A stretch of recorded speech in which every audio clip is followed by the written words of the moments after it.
Pandangan Islam terhadap kejahatan, radikalisme, dan sekularisme. Assalamualaikum, perkenalkan semua kami dari kelompok 7. Nama saya Deliana Agustin. Nama saya Indah Purnamasari. Nama saya Melani Putri Cahyani. Selamat menyaksikan. Yang pertama, kita akan membahas pandangan hidup seorang muslim. Yang pertama ada pengertian pandangan hidup secara umum, yang artinya pendapat atau pertimbangan yang dijadikan pegangan, pedoman, arahan, dan petunjuk hidup di dunia. Pendapat atau pertimbangan itu merupakan hasil pemikiran manusia berdasarkan pengalaman sejarah menurut waktu dan tempat hidupnya. Jadi, pandangan hidup merupakan suatu dasar atau landasan untuk membimbing kehidupan jasmani dan rohani. Yang kedua, ada pengertian pandangan hidup dalam Islam. Para ulama sepakat bahwa Islam mempunyai cara pandangnya tersendiri terhadap segala sesuatu. Penggunaan kata sifat Islam menunjukkan bahwa istilah ini sejatinya adalah netral. Artinya, agama dan peradaban lain juga mempunyai worldview, vision, atau mabda. Menurut Al-Maududi, yang dimaksud Islami Mazariyat adalah pandangan hidup yang dimulai dari konsep keesaan Tuhan yang berimplikasikan pada keseluruhan kegiatan kehidupan manusia di dunia. Kemudian ada unsur-unsur pandangan hidup. Yang pertama ada cita-cita, kebajikan, usaha, dan keyakinan. Kita membahas yang pertama dulu ya teman-teman, dari cita-cita. Cita-cita ini berhubungan dengan apa yang diinginkan yang mungkin dapat dicapai dengan usaha atau perjuangan. Sedangkan kebajikan adalah segala hal yang baik yang membuat manusia makmur, bahagia, damai, dan tentram.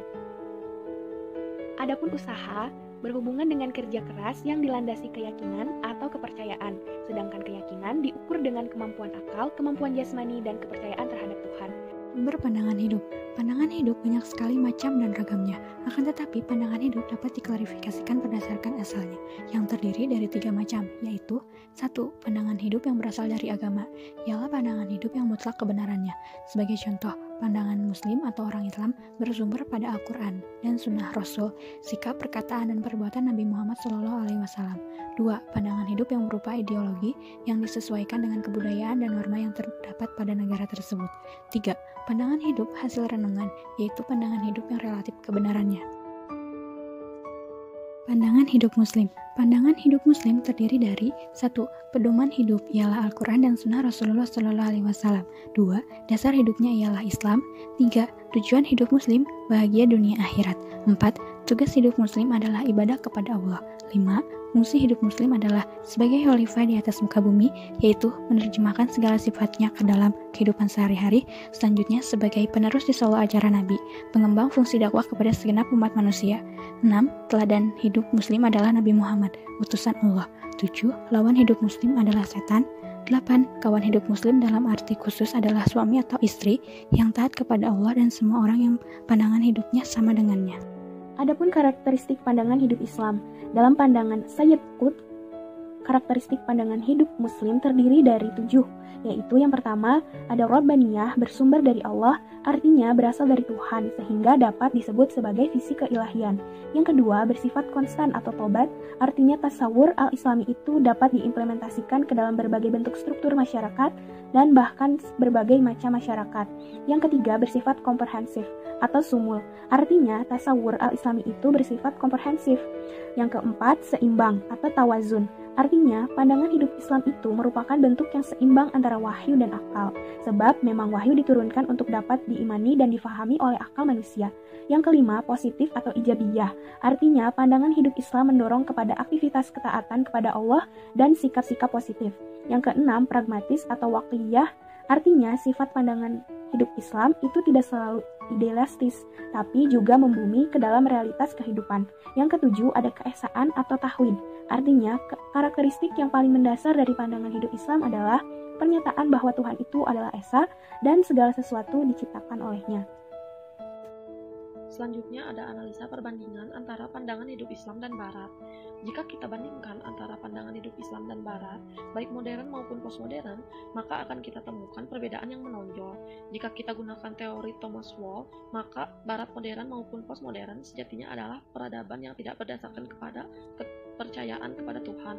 Jikapun ia percaya, ia tidak konsisten dengan kepercayaan itu.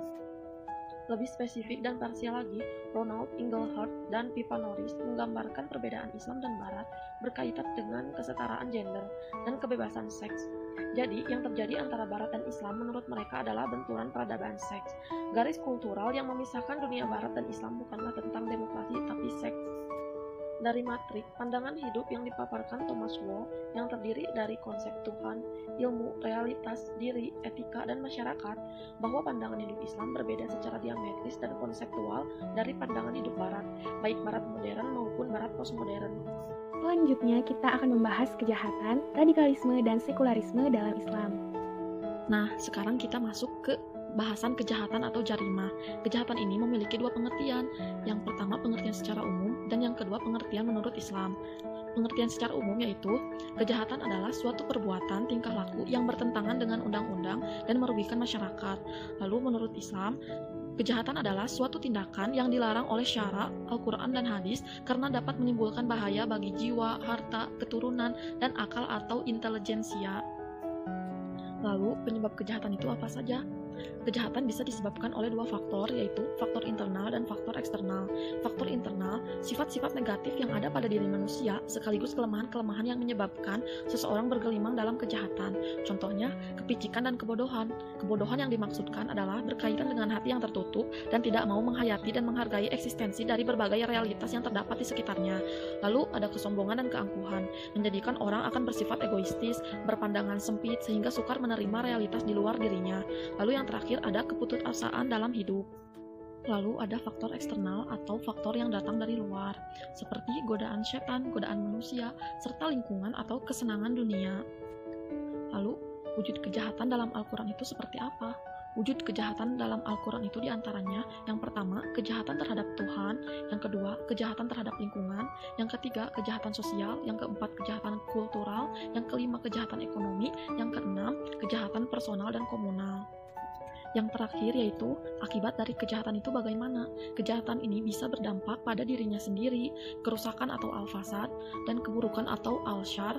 Selain itu juga bisa merugikan orang lain. Selanjutnya ada radikalisme.